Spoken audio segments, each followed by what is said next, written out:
Oke, halo teman-teman. Hari ini kita mau ngobrol tentang sesuatu yang ada di sekitar kita setiap hari. Yups, kelangkaan. Pasti kalian sering dengar kata itu kan, atau mungkin pernah denger lah. Nah, kelangkaan itu sebenarnya adalah saat kita mau banyak hal, tapi sumber daya yang kita punya tuh terbatas. Jadi, kita harus pinter-pinter buat pilihan.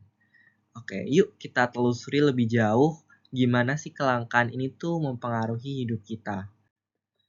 Oke, pertama bayangin deh, kalian tuh lagi di pasar, pasti di dalam hati tuh pengen banget beli A, beli barang B, beli barang C.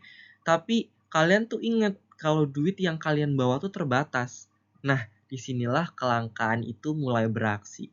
Kalian harus milih nih mau beli barang A atau mau beli barang B. Atau mau beli A sama B. Atau mungkin beli barang C aja. Nah, ini merupakan contoh sederhana. Tapi kelangkaan juga bisa terjadi dalam situasi yang lebih besar. Contohnya, inget nggak sih waktu awal pandemi COVID-19, masker tuh jadi barang yang langka banget. Masker, hand sanitizer, APD, semua orang tuh butuh masker. Tapi produksinya tuh belum cukup. Kita semua jadi berpikir untuk yang punya masker nih. Simpan untuk diri kita sendiri, atau kita donasi ke yang membutuhkan. Nah, ini tuh jadi pilihan yang sulit karena adanya kelangkaan. Jadi, apa sih kelangkaan itu? Oke, kita harus tahu dulu bahwa sumber daya di dunia ini tuh sebenarnya terbatas.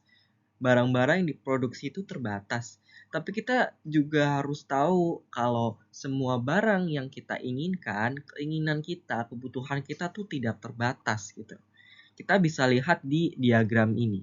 Ilustrasi, bukan diagram sih, ilustrasi sederhana. Kebutuhan yang kita inginkan, yang keinginan kita tuh segede ini, yang merah.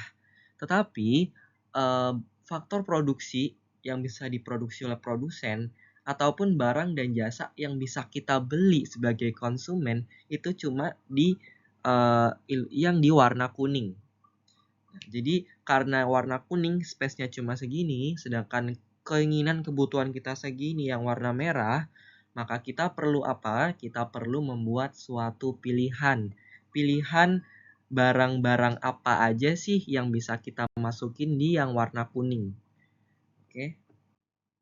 Oke, kita ambil contoh pada krisis chip semikonduktor. Pada tahun 2021, semua barang elektronik itu jadi langka karena produksi chip itu terbatas. Jadi pabrik mobil itu terpaksa buat ngurangin produksinya. Ini menunjukkan bahwa kelangkaan itu bisa terjadi di banyak tempat dan bikin kita harus memilih. Nah, kelangkaan itu nggak cuma terjadi di negara tertentu, nggak cuma terjadi di negara A doang. Di mana aja orang itu bisa menghadapi situasi seperti ini. Kita ambil contoh di Venezuela. Orang-orang itu harus antri berjam-jam untuk mendapatkan bahan makanan.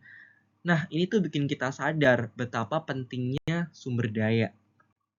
Di rumah kita sering lupa bahwa air bersih itu berharga banget loh. Bayangin jika keran air di rumah kalian itu tiba-tiba kering.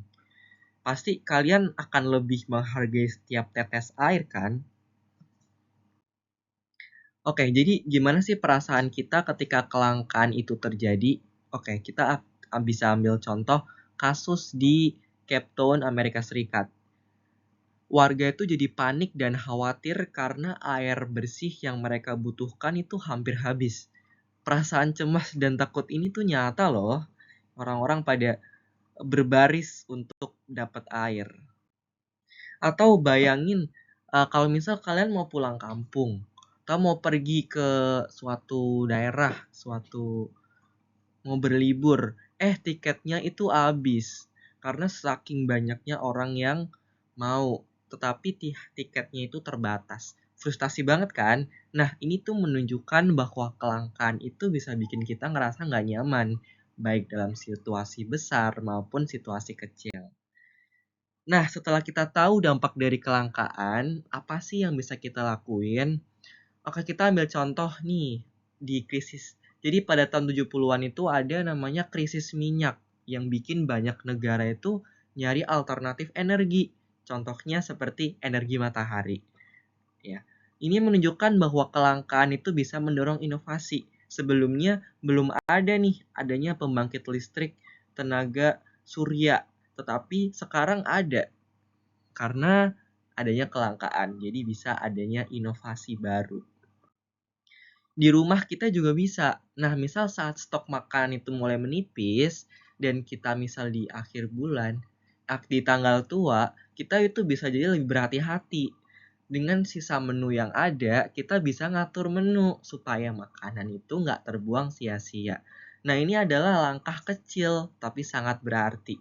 Misal sebelumnya atau sebelum kita konsumsi di awal bulan, dengan adanya dana yang terbatas, kita bisa membuat rencana-rencana apa sih yang mau kita masak di 1 minggu. Nah, misal Senin bikin sayur lodeh, Selasa, Rabu, Kamis, Jumat, Sabtu, Minggu. Kita bikin plan-plan, rencana-rencana berdasarkan dana yang kita punya. Nah, ini merupakan pilihan. Karena apa? Karena kelangkaan uang yang kita punya. Nah, kelangkaan itu adalah tantangan bagi kita yang bisa kita hadapi setiap hari, tapi juga bisa jadi kesempatan juga buat berbuat lebih baik. Nah, dengan ngebuat pilihan yang bijak, kita bisa ngebantu mengatasi kelangkaan dan juga menjaga keseimbangan, atau malah juga bisa mengatasi uh, lingkungan.